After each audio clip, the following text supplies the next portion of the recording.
I want to, since we talk about writing, I wanted to talk about a form of writing that we do all the time, although I'm not sure we're always conscious of it as writing. And I think that doing it and doing it well is the mark of a writer. And it's so easy and so accessible. And I think all it demands of us is consciousness. And that's email. Um, and I want to prove to everybody, you know, that they are already writers, whether they know it or not. I mean, an email is the um, the genre that they're working in, um, and everybody does this daily. And I think it's really good to think of email as a genre. Um, one of the problems that people encounter with writing is that they turn it into writing with a capital W. Um, and it's like something else. It's writing, it's the other. You have to leave time somewhere else to do it. You have to be in some other mode to do it. Yes, you have to be a little bit reflective usually to do it well, but email is an opportunity to exercise all of the writing skills all the time. You're on display anyway, you might as well be conscious of it. Um, and and the beauty of thinking about email as a genre is that we do it every day, multiple times a day. And it's just this humble little thing um, in front of us that we all face, and we're kind of all equals before it. So I just think it's a matter of deciding how conscious um, you want to be about it. Um, you either sleepwalk through your emails, um, or you write them with a small W or a big W, because when you think of email as a genre, there's no difference between writing with a small W and writing with a capital W. It's all you. You're just being who you are consciously and deploying it in every domain that you occupy. Now, I mean, think of email as a genre because it kind of has its own requirements and its own features. There's a template for it before you even begin. And look, I'm going to grant you, no one is ever going to win a Pulitzer Prize for email. I mean, we could establish that right away. Um, but no one wins a Pulitzer Prize for conversation every day either. Um, and and we all know that some people are sparkling conversationalists, and we love to be around them because they generate excitement in the way that they speak or the way they bring others in. And I feel that you might benefit from thinking about email in the same way. Um, so think about emails as an opportunity, an everyday opportunity um, for as the most obvious showcase of your ability. And the most accessible means of practicing and polishing your skills. And of course, I mean your writing skills. Um, so, email is this century's, this moment of civilization's great epistolary form. If you lived in the 18th century, you would be using handwriting with a great flourish to send your thoughts to someone. And the writing itself would be part of the style. I guess there's not a lot to say for font choice in emails, but everything else is really a reflection of a choice that you make. So email, it's sort of remarkably accessible. There's just a very low barrier to entry to do it. You know, you just crank open your computer. Um, and and it's it's often demanded of us. We have to do it anyway. So why do it mindlessly? Do it sort of consciously and as a reflection of who you are. So, you know, I want to go into why you should see it as worthy of using it well. And I think one is because we're generally relaxed in the face of email. It isn't that big W, it's the small w. And we're relaxed in the face of this very mundane genre. It's mundane. We know what the format is.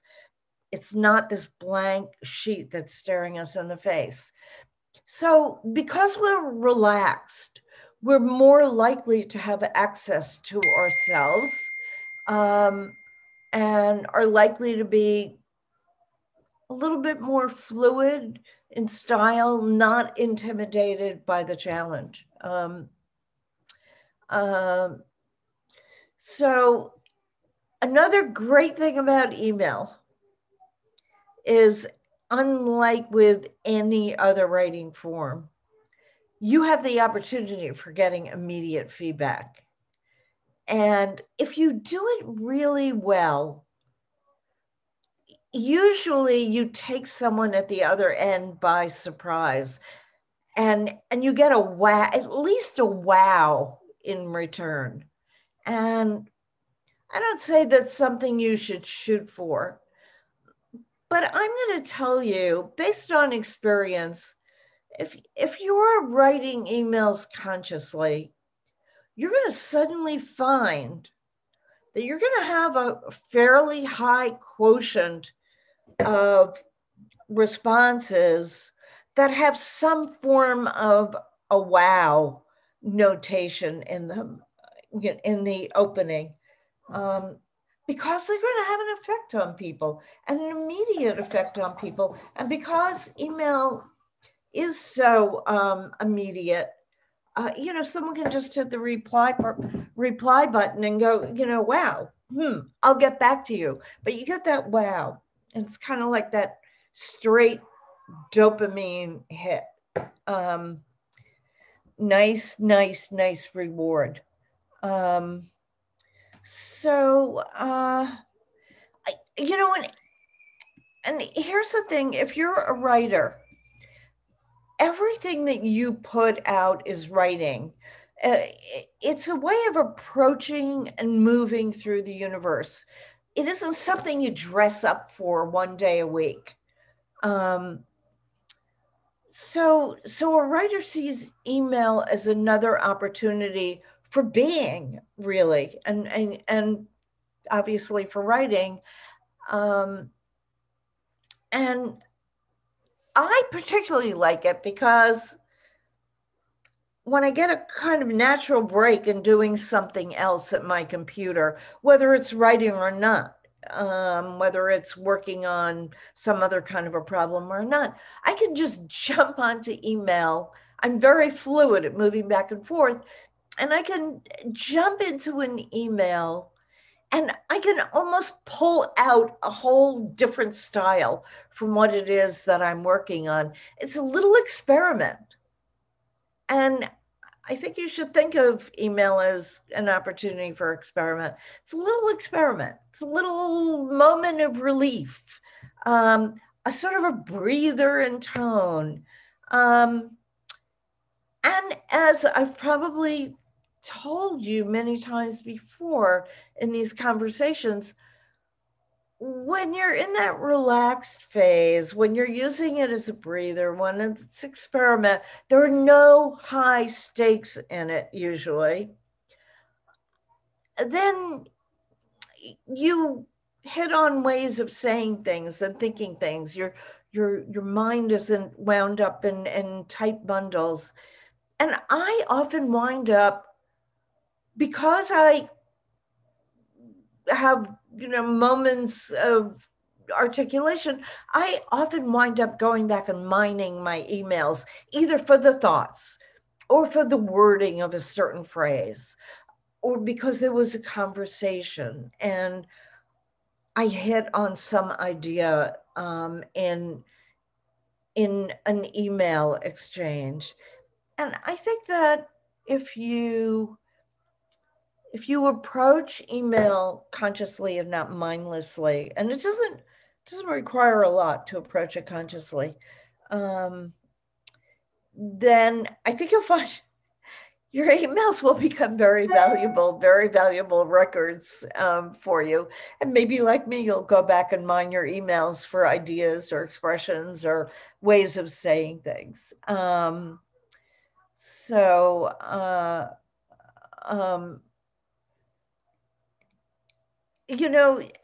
mean, here's the other thing with the email, that it may be fast, but even good cooks eat fast meals. But a good cook doesn't suddenly forget how to cook or how to season food. Everything reflects her skills. And I think you need to think of emails that way. So in no particular order, I have a bunch of thoughts about email that I'd like to share with you, and that I can point out some of the advantages of email as a writing form, and how email really calls forth all the writing skills as writer with a capital W. So it's really no different. It's just how you approach it. So here's really one of the big things. Email is targeted. You know who your audience is, unless you're doing reply all, which you shouldn't be doing. You know who your audience is, and you have someone specific in mind that you're talking to. Wow. So one of the first rules of writing is know your audience. Have someone specific in mind that you're talking to. That makes it infinitely easier to write and able to conjure a voice and a tone. Email automatically does that. You don't have to delve deep into yourself to find it. It's there. It's supplied just by the very fact that you have to address someone. So email has a purpose. Well, that's just another way of saying that email has a plot. In other genres, it's called a plot. There's a story arc. There's an arc of discussion. And you have to make the recipient care. It's the same thing all writers do in all genres. You have to care about the characters to read a novel or a short story. Exposition. You have to set the scene. You don't just baldly ask for something. Even if you're writing an email to ask somebody something, you just don't baldly come out with it. I mean, unless you have a very close relationship where an email is just a continuing part of a conversation.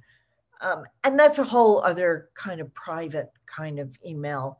And there are no rules whatsoever. So all writing requires that you set a scene. You have to do it in email. You just have a lot less space to do it. I mean, a novel, you can take all the time you want. You could make almost a whole book out of a scene setting. And of course, that's where the skill of the writer comes in. But because an email is brief and people have expectations for it to be brief, you've got to set a scene pretty quickly. This is part of your exposition.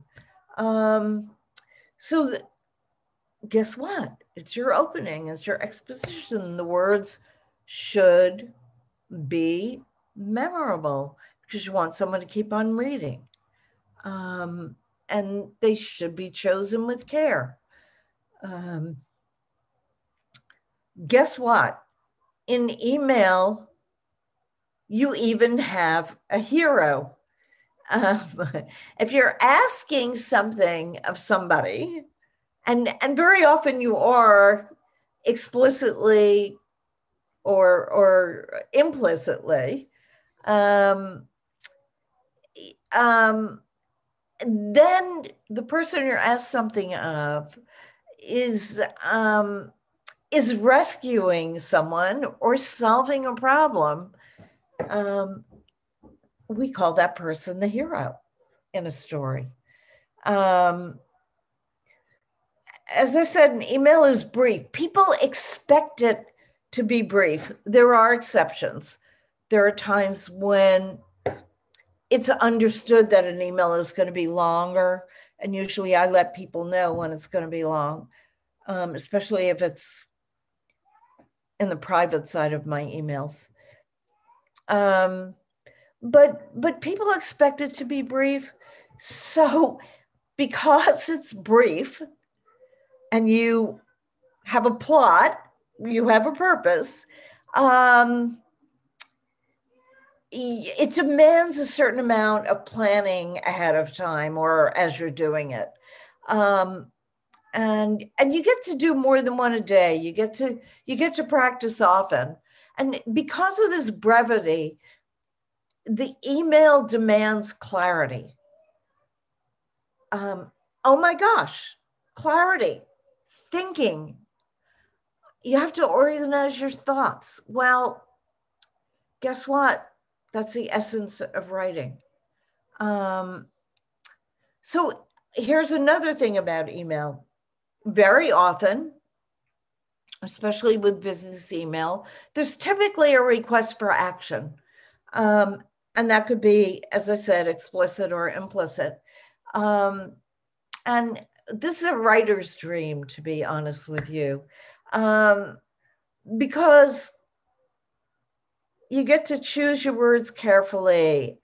And by choosing words carefully, active, muscular verbs, you can move people to action just by the words that you choose. You can conjure an active frame of mind with the words you choose. So here's where your verbs are going to do the heavy lifting, and you want them strong and short, which is to say lean, active, fresh, and an active voice, not a passive voice. And that's the essence really of all good writing. And you have to have your own voice in writing an email, in all writing. This is a demand of all writing. You have a voice. You don't write all your emails in the same way, in the same tone. Some are well-packaged containers of information. Because email is brief, you have to think about packaging the information. Some are going to be intimate and confessional. Some are seeking information. Some you need to establish an alliance with the recipient, and you're going to lead with empathy in order to have that alliance. As with all writing, rhythm and tone are important. And you're in total control of how you want your information perceived. Sometimes you want it jaunty and bright. Your sentence structure and your word choice are actually going to convey this. Some emails are asks, and to do an ask, to ask something of somebody, you've actually got to be in the head of your recipient, your audience, to make your pitch. Like every other piece of writing, email has a beginning and a middle and an end, and you are deciding on those all the time. You're making choices every single time out. So why not do it consciously? So in a way that's congruent with whatever goals that you want. And like every other piece of writing, your email can have a style. It can reflect your personality. And it should, because it's got to engage the recipient. After all, you want some kind of a response. It may not be the immediate wow, but you need some kind of a response. And we're not usually writing emails into the wind. So some thinking has to go into this, some understanding. Just I take a situation. Say you're describing to someone, maybe someone lateral to you, maybe someone higher up a chain of command, maybe you have different relationships to whatever work that you're doing. But supposing you're describing an office conflict or some conflict in the team or work that you're doing, that you want help with. And so you don't just blah and spill it out onto the page. You've got to offer some kind of an analysis, especially if you want help. You kind of have a sense of the kind of help that you want, so your analysis is going to point someone in the direction of the help that you might find ideal. So it's not just a regurgitation of events. There's analysis, there's thinking that has to go into this. And as with all writing, to greater or lesser degree, you have to gain access to yourself. You're not just writing off the top of your head. If you're writing off the top of your head, it's going to land on the top of someone else's head. And, it's going to kind of move down the priority chain in someone's inbox. And so the more that you write email and the more that you write it consciously, the easier it is to access yourself, the kind of access you need to do writing with the big W. And that's really the hard part of writing. So in a sense, email solves the writer's block problem. It solves so many of the problems of writing, the access to yourself, the fluidity, there's no barrier between what you're doing and what you need to do. And here's the other thing, as with all writing, you get to choose the words in your email. And it starts with the subject line. And the subject line is really critically important. Think of the subject line of an email as your book title. It's your title.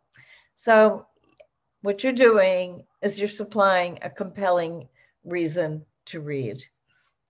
And those are my opening thoughts about email and why it's important to approach email consciously and as a genre, any other genre of writing except with a small W and not a big W that becomes too intimidating and too off-putting. It's really right in front of us all the time.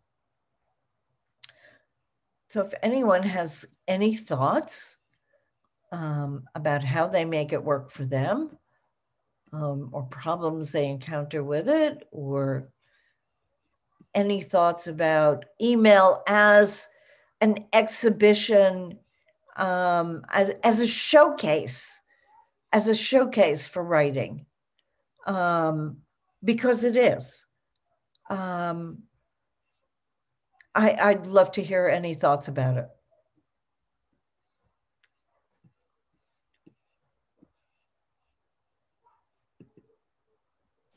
Is there anyone who doesn't see email as, or is there anyone who sees email strictly as a chore and something to be over with really very quickly, and doesn't see it as really this fabulous practice field, this, just place to develop, polish all of their skills of writing? I'm curious how you then look at texting and instant messaging. Because Oh, certainly instant messaging, I'll use that slightly separately. Obviously, in some cases, we're texting just to say like meet at 6, right? It's just informational right. efficiency. Yeah, I'm But on the other corner. Yeah, exactly. in work offices where you use tools like Slack, where Yeah. you have long extended conversations or people put in a whole paragraph making a point. It's not just quick informational sometimes. If you see that as the same thing, although perhaps further along the spectrum, or you think it is different just given the nature of it. It's both. It's different given the nature of it, but it's the same too. And who says that conversations can have texture and style? I think they should. I do. I know that I do. I give as much thought to my Slack conversations when it isn't just, oh, go to folder XY on the server.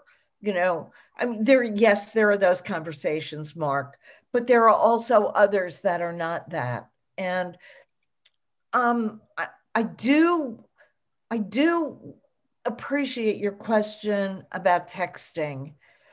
Um, Texting, in a way, is its own genre. And here's the thing about texting, especially if it's kind of rapid conversation back and forth. Um, so a lot can be said in a sentence or a phrase in texting, but it's not a format that allows you to deal with everything. You have to take one strand of what was said and respond to that or further that or react to that or move on that. And so it's not a place for complex conversation. And yet I can think of times where I have had great conversations, very fast, witty, back and forth, that you can have with text with someone, because almost because there are no rules and because brevity is so much the part of it, the heart of it, um, that you can play with it. And as I said, there you may need to go back if it's a conversation with someone important. You may need to go back and pick up all the loose strands that you couldn't act on and talk about them in a more extended way. But for playful conversations with someone, I mean, texting can be glorious and it can be a real spur to creativity because of the constraints. Um, and, is it a super informational format? No. As you said, it's really very good for the kind of instant information that you need. It's much more instant than email. Um, but it also lends itself to these other sort of witty repartee if you're willing to sacrifice, thoroughness of conversation. It has its place. I mean, is it an epistolary form where you can pour your heart out? No, I wouldn't advise it. I wouldn't advise having an argument on text, because it just leaves you can't follow all the important strands of a conversation, and arguments usually have a lot of facets to them. But for some things, it's like it aids and abets certain elements of a conversation in a relationship. Is that your experience too? No.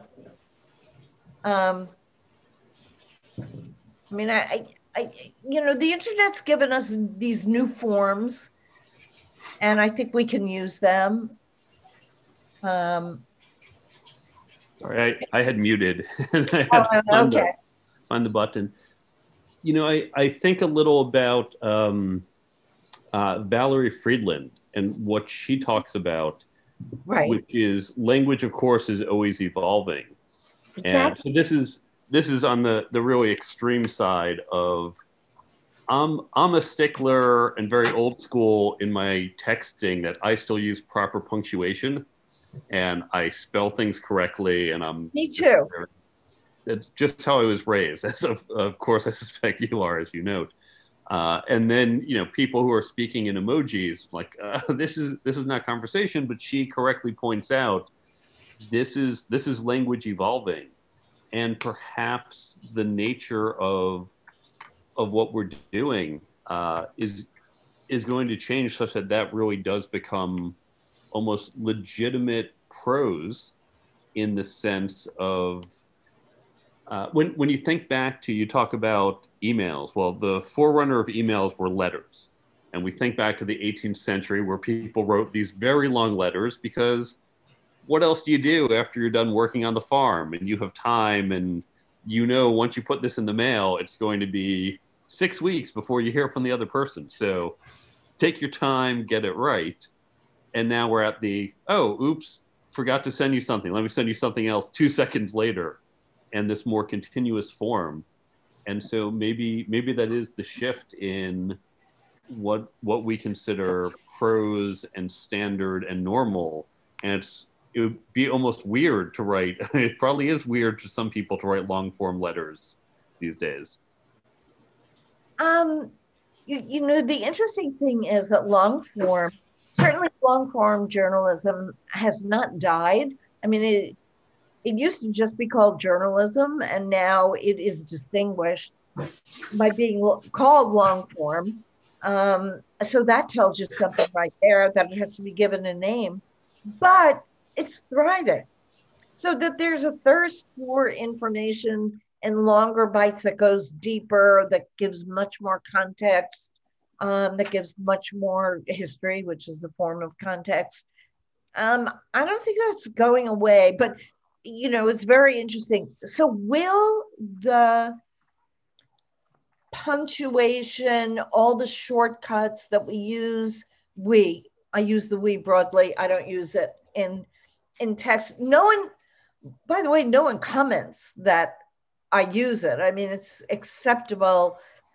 All ways of doing it are acceptable. But I don't know. I'm not sure. I agree it's evolving. I agree it's given us this new opportunity. And I like some of the uses to which we can put it. But I wonder whether, just as we distinguish conversational writing from writing, whether we won't distinguish text kind of writing from other writing. I don't want to say real writing because they are real communication, but other forms of letters and writing. So I agree, it's moving and it's all shifting language, but I see it as more additive than change, than than papering over what we've done, to be honest with you. And Well, I if like we, it because it gives us more, you have more expressive opportunities. as I think about business communications, if we go back to, let's say, the 80s and 90s, where business communications was much more prevalent, just through phone, maybe even back to the 70s, but phones, fax, then email. And we started having more rapid communication, right? We went from like the formal letters of the 50s and 60s. Still, the way someone might, I'll use the term dialogue, with someone in a professional setting, the way they might write an office memo or later an office email versus how they would talk to their friends was obviously different, right? They were much more formal in the business writing than even writing a letter to a friend or having. We'll stick with the same format. So writing letters, the way you write a memo versus a note to a friend, obviously very different. These days, however, Yeah, if you there's look, blending. what's that? There's a blending, and there's a Yeah, relaxing. yes, and so it's possible to your point, right? This might be a third. Texting might be a third type of communication, but I think it will still pull on the others the way others have evolved. Yeah, I mean, I don't disagree. I think it has its place. I think it may even evolve its own very specific conventions, but I just see it as, oh, this is another. Maybe this is just a writer's way of looking at it. Oh, here's another genre, and and if you do it enough, there are things that you can do with texting that you don't do with an email, that you don't do with, a longer form of something. I mean, there are people in my world, and I take it in everybody's world who's here. There are people um, with whom we communicate in every single one of these channels by text, um, Slack, email, maybe even more formal invitation and communication, which I do sometimes. And there are a lot of people with whom I have conversations across these genres. And yet, I don't have any trouble knowing which one is which. And I think we all use them implicitly for different purposes. You want something quick and dirty and maybe even funny and just a blip of information and a simple strand of a conversation, you do it in text. I know when I've been texting someone and an argument comes up, I will get out of text immediately. It is just not the format for having that kind of discussion. Um, and boy, because text leads you to make so many choices and leave so many things out, and it's so binary, that all of a sudden you can veer off from what your intentions are. And I think people implicitly understand that each of these different, I'm going to call them genres, how we go to them with different expectations, even if we can't articulate those expectations. And right now, if you ask me to, I couldn't nail down, articulate in a perfect final way what the expectations are. I could hammer it out through the course of a conversation. But I think each of us has that kind of vague understanding too of the uses of the different genres. Um, so I don't think I'm alone in that. And I suspect they'll evolve even more. I just want to add a slight comment that relates to this, just because it's one of the things I covered in my book. This is actually an interesting challenge in the business world, less about on pure writing. So forgive me, this is slightly tangential, but there are, as you know, different expectations that if we're on the phone call together, it's going to be awkward if you ask me a question and I pause for 5 minutes before answering. But if you Right. send me an email, obviously you're okay if it takes me 5 minutes or longer to respond. And so it's the different expectations, right, in the type of content and frequency of response or speed of response. But it does blur somewhat in companies is instant messaging versus email. They're both semi-synchronous, that you don't expect someone to immediately reply, but you kind of expect sooner rather than later. What are those expectations? And one important thing in the business world is making sure there's clear understanding about which channel to use for what.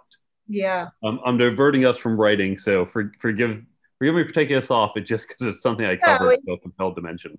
yeah, what you're talking about is communication and knowing which channel of communication to use. And it's funny you mentioned the phone, um, and and that there are sometimes times when in an email you have the 5 minutes to think something out, but I'm happy someone still uses the phone. I use it so rarely, honestly, um, for business, remarkably. But I find myself often, um, you know, Mark, I think that there's just been this expansion of channels of communication, so that if we are aware, we we can we understand that there are different ways of using them, so that, and I'm looking at Debbie and I'm thinking of a conversation I had by email with her husband over the past week, of a real conversation about doing things. And part of the conversation was by email, part of it was by phone, and part of it again was by email.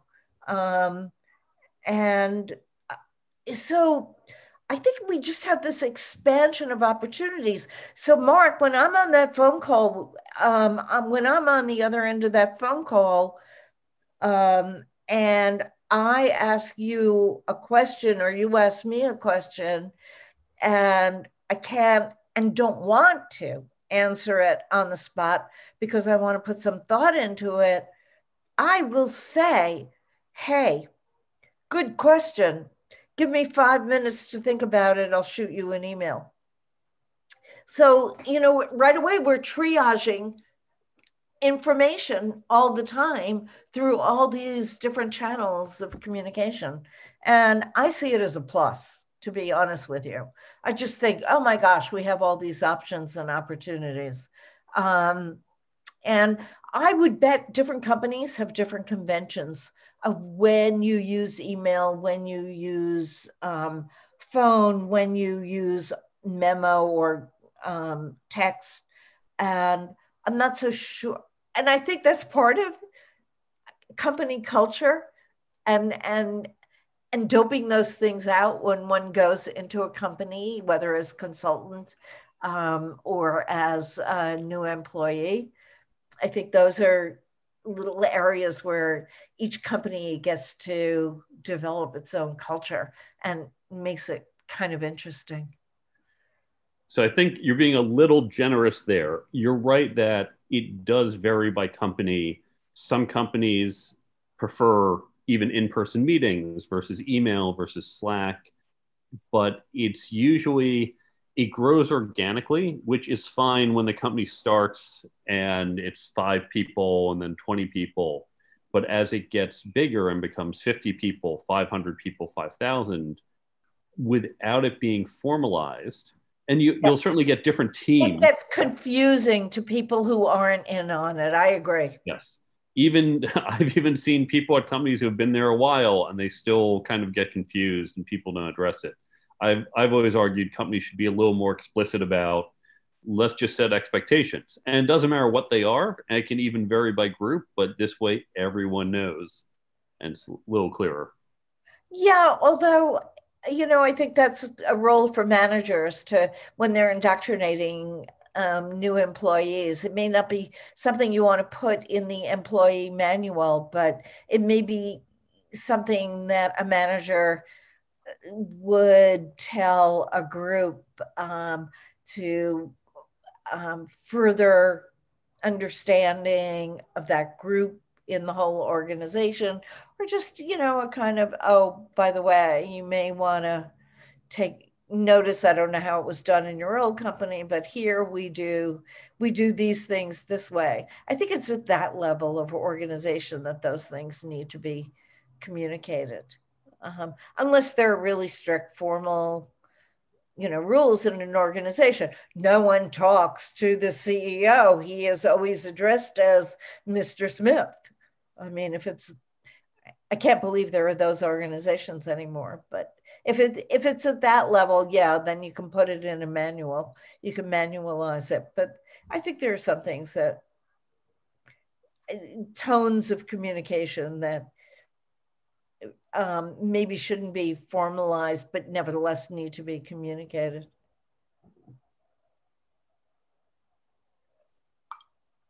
And that's part of the fun. I think it's part of the fun of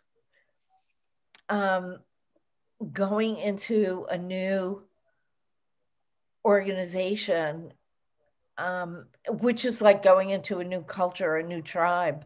You're talking to someone. I haven't been at another company for 29 years. I've been with Psychology Today for 29 years. Yes, I have done consulting with other companies. And yeah, you kind of, it's like going to any meeting. We all go to conferences all the time, or maybe not now during COVID, but, in the past, we're all experts at conference going. And you kind of get the lay of the land before you jump in. I mean, some people are so aggressive that they just jump in and try to dominate things, but most of us try to dope out, what goes on. What are the rules of this game? How do people use the standard conventional means? What's the particular style in this particular group? And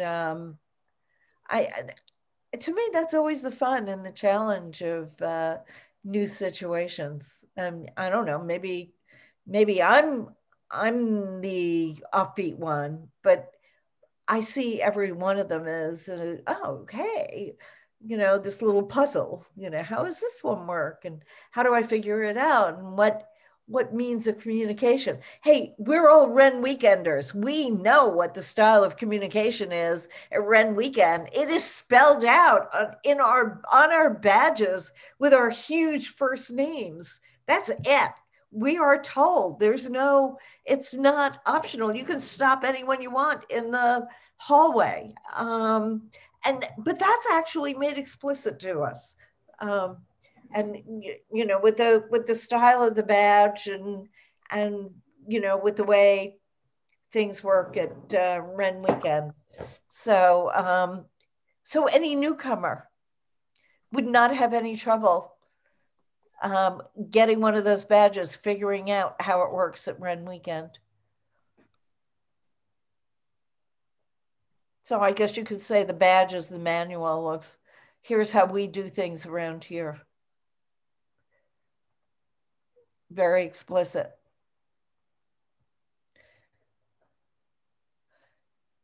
So that's my take on email. And if anyone has been traumatized by email and doesn't see it as an opportunity, I mean, I can understand that, but I think that, and look, I've been burned by email. You live by email, you die by email. I once sent the wrong email to someone very important to me. And we've all done that once or twice. I put the wrong thing to the wrong person in the wrong Slack channel, and live to tell the tale. But I do think it's worth looking at email as another opportunity for writing that's right in front of us and that invites us in and gives us a format and practically pushes the send button for us. So that's what I have to say about email for today. On a slightly related note, yeah, with the advent of text to speech to text, because we speak slightly differently than we write, do you think we're going to see changes in whether it's emails or blog posts or just other forms of writing as we move to more of a voice interface to the creation of the text?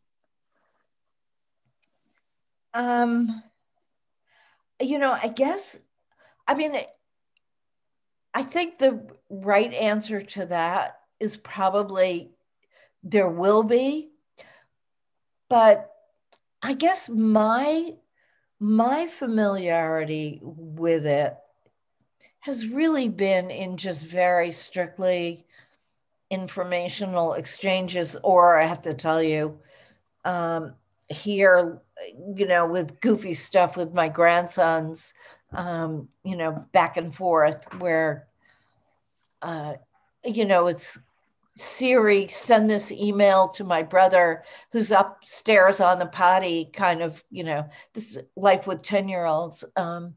And so it's not tremendously extensive. It's very limited circumstances. But I mean, I agree, Mark, it's probably going to be voice enabled. It's going to become much more common. And I assume it will relax email even further. I hope people still give some thought to what they do, because it's going to, if voice goes into email, it's going to make emails even, it's going to make email less urgent. There will be more emails that just sit in the inbox without action because they're just going to be too stretched out to have them be a priority and ready for some priority action. So I hope that they move a little bit closer to actual writing. I don't think that's an impossibility. That's just a hope on my part. I have no idea which way it's going to go.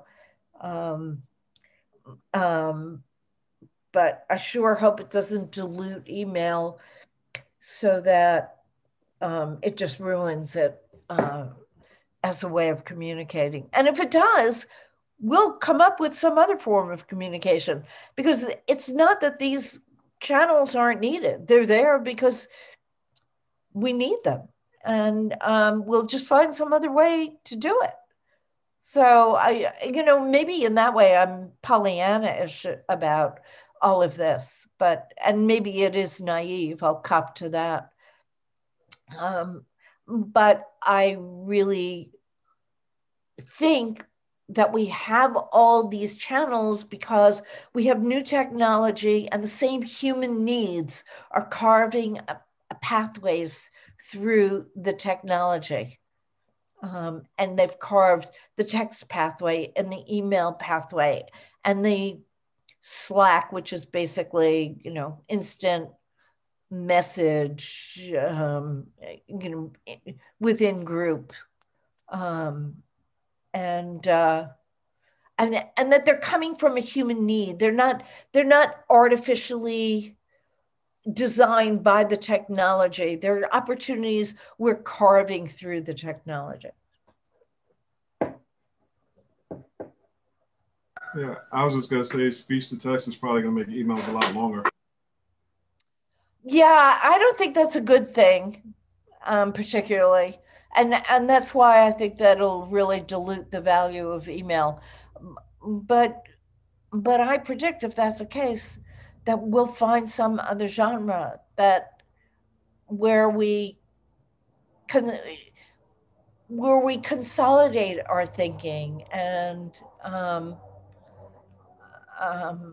because I think that we need that. I think it's there for a reason. So There is one huge advantage that it can offer. I do agree it will tend to get longer, which is if they can also incorporate tone. Because we all know when we write, as you alluded to earlier, tone can get lost, you can get problematic. But in a speech to text translator, it can be calibrated to my voice. It can pick up my tone, angry, playful, sarcastic. It can then automatically begin to shade using colors or some other type of visual indicator what my tone was for different parts of the message. And that could add a very interesting dimension to our writing that has previously been very challenging. The best we can do right now is the occasional emoticon to show, oh, this sentence or paragraph was joking or whatever. yeah, right, exactly. Or like a screenplay, you in an angry voice, Yeah. kind of thing. Yeah. So okay, I think that wraps it up, Debbie.